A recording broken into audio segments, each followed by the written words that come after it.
I have proposed, and President Trump has concurred, that this surge operation conclude.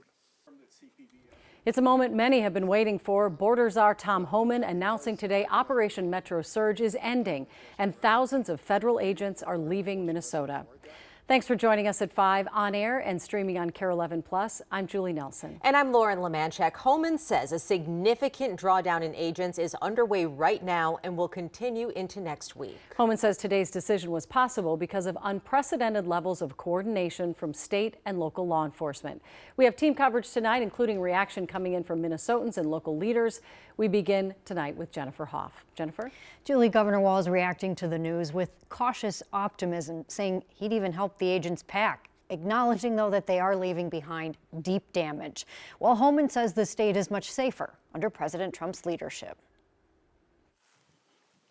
Good morning. Border Czar Tom Homan making an announcement Thursday many people hope for. The controversial immigration crackdown across the state is ending. The Twin Cities and Minnesota in general are and will continue to be much safer for the communities here because of what we have accomplished under President Trump's leadership. Homan says federal agents have arrested 2,400 people since Operation Metro Surge started in December. But critics say it's impossible to track them and are also concerned about alleged warrantless searches and racial profiling, leading to large protests erupting after federal agents killed 2 people last month.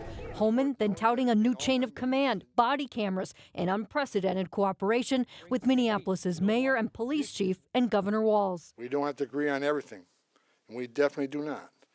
But we all agree that the lawlessness and chaos and disruption that is occurring on the street needs to end. In a news conference following Homan, good morning, everyone. Walz praised people for what he says is the right thing. Because they showed what it means to stand up for what's right, to stand up for the true principles of this country, to stand with the Constitution, and to stand with human decency. Walz saying the state is now focusing on economic recovery, proposing a one-time $10 million loan for small businesses as revenue and foot traffic decline, a priority that needs bipartisan support when the legislative session starts next week. To protect these businesses, to protect what we have in Minnesota.